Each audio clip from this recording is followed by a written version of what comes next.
I've officially made videos on my survival world for over a year, and to commemorate for that milestone, this episode we're building our landmark clock tower. This beast of a build standing 60 blocks tall will be fully equipped with an iron farm and a large blacksmith trading hall. Anyways, welcome to episode 25 of the survival series. I have been really excited to get to this one for a while, and today is finally the day. Now, I've already begun to outline the build, as you can probably see here, and the first thing that we have to do is start on the iron farm, so that way we can figure out what the rest of the dimensions are going to be for the build. We had to start by building a platform about 10 blocks above the ground and place a boat right in the middle, which we then had to lure a zombie into. Got him in the boat, and I had to name him in case he despawns. Zombie man, you are now Uncle Phil.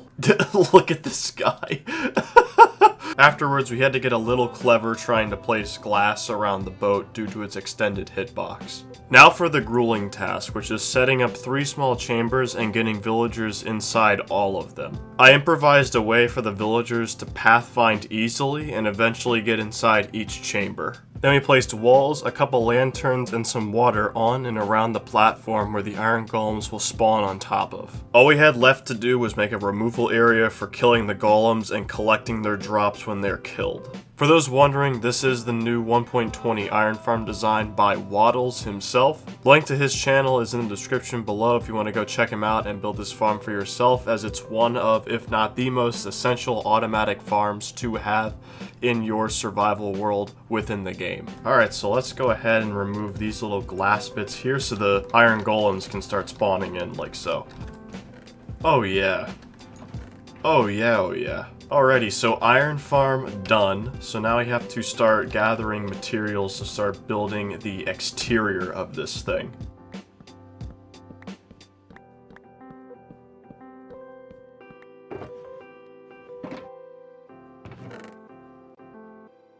We started the exterior by building the tower's first 3 levels on the front 3 sides. You can probably tell that I was going for a more detailed design for this thing compared to the other structures that I've built so far in my survival world. We mostly built the foundation of the tower out of spruce, had alternating patterns of fences and glass within the windows, and detailed some more with grindstones, lanterns, end rods, and a variety of different dark oak blocks. However, we had to stop there because we had to begin framing the roof of the main building to try and determine where we had to start building the backside of the tower. I kept it simple for the entire roof, just sticking with dark oak and doing a nice rounded roof for the frame. I then applied some of our Nordic style designs as well to our roof so that way it wouldn't look so bland. Then we begun building the tower's backside by first doing some interior work, which came out really nice, especially just walking in. And with that, we finished off the tower's 3rd level on the back side. Alright, so now for the easy part of this build, which is going to be the clock on the actual tower.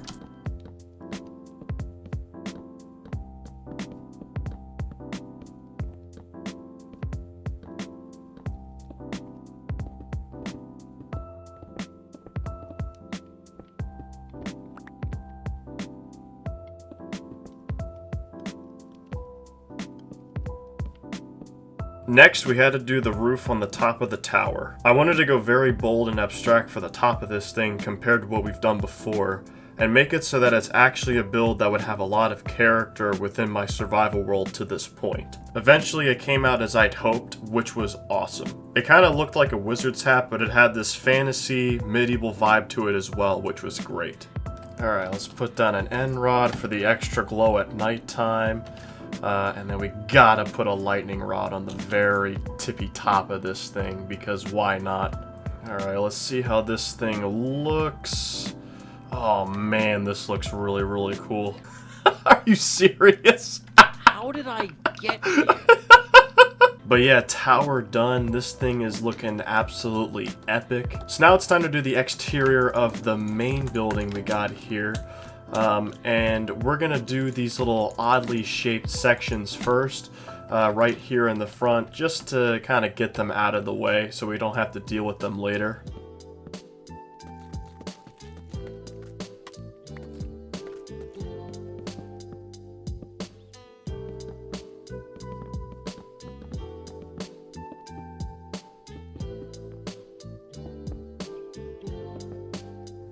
Wow, this place is really starting to come together now.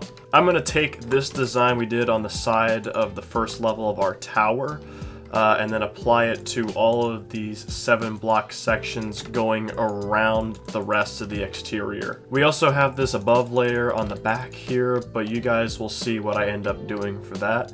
So let's go ahead and finish off the exterior.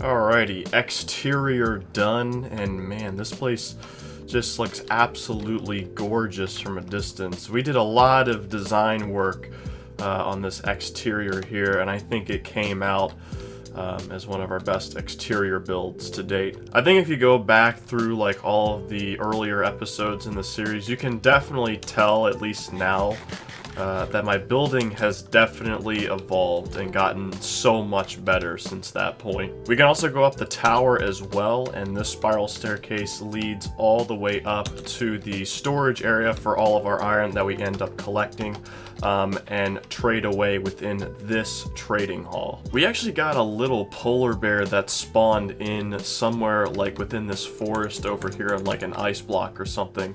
So yeah, this guy's just wandering around and we're gonna have to name him later. Taking a little bit of a break from building, and we're just gonna pop into our secret mountain survival lab here, which is actually where we were in the last episode. To get you all up to speed, we finally explored a desert biome for the first time and discovered some of the new archaeology features within Minecraft's newest update. In addition to that, we ended up making a small and simple automatic cactus farm within our survival lab area to try and get loads of green dye for future builds involving many green blocks. Let's go ahead and see how much we've got so far. Yeah, that's looking pretty good. So now it's time to do the interior of this place, and the first thing that we have to go ahead and do is get rid of the iron golem that's in here, and then spawn another one on the outside of this thing, so that way the iron farm won't produce any iron golems, and then that won't interrupt us while we're trying to build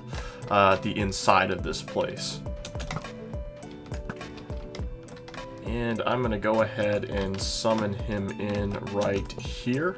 I'm gonna spawn this guy in right here as well, in case the other one decides to wander off. Alright, so that should negate all the iron golems spawning within the iron farm for now, so let's go ahead and finish off building this place. I took how I designed the second floor of my grand library for trying to first outline the interior within the main building. The goal was to have 9 blacksmiths of different types per floor on each side. I then threw some chests in the back on the bottom floor as well for stuff like armor, weapons, tools, and other enchanted items that I might get through trading with all of my blacksmiths. Then after a long 2 hours, we got all the 36 villagers we needed and converted them over to their respected blacksmith professions. The upstairs and some of the blacksmith profession blocks had to be spawn proofed with buttons, so that way the iron golems can only spawn within the iron farm itself. Ender chests are always extremely important to have in my world especially, so always need to have some nearby. For the ceiling, I did some hanging shroomlight chandeliers and loads of end rods for extra detail within the interior. We then had to kill the iron golems that we spawned nearby in order to get the iron farm going again, and this was the final result.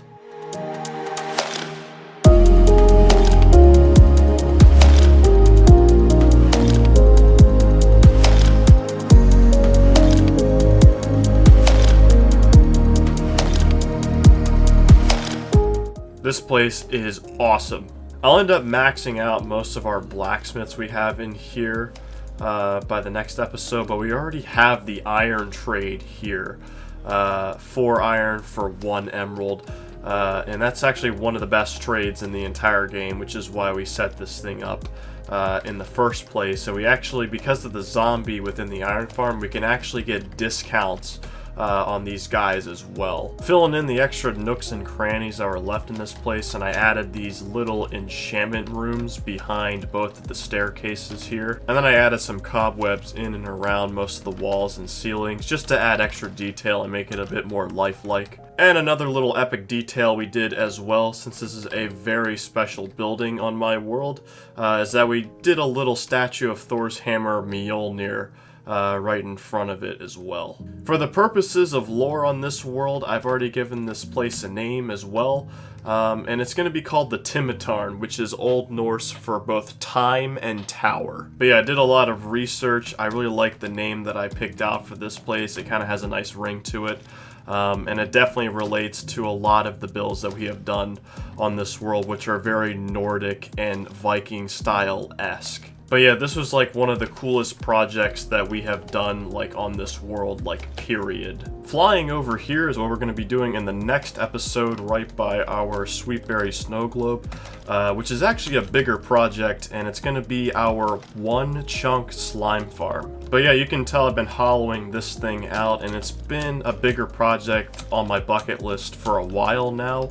And since we have already built an iron farm, a creeper farm, and an automatic cactus farm, we can now try and get that thing done. So anyways, that's going to be it for me. We also just hit 300 subscribers on the channel as well, so thank you guys so much for the support as of recently. Please don't forget to like, comment, subscribe. Also, go follow the Twitch channel if you haven't already. I'm going to be streaming about every Monday or so. Public Discord is in the description below if you want to stay updated. And I will catch you all in the next one when we do our automatic slime farm. As always, take care.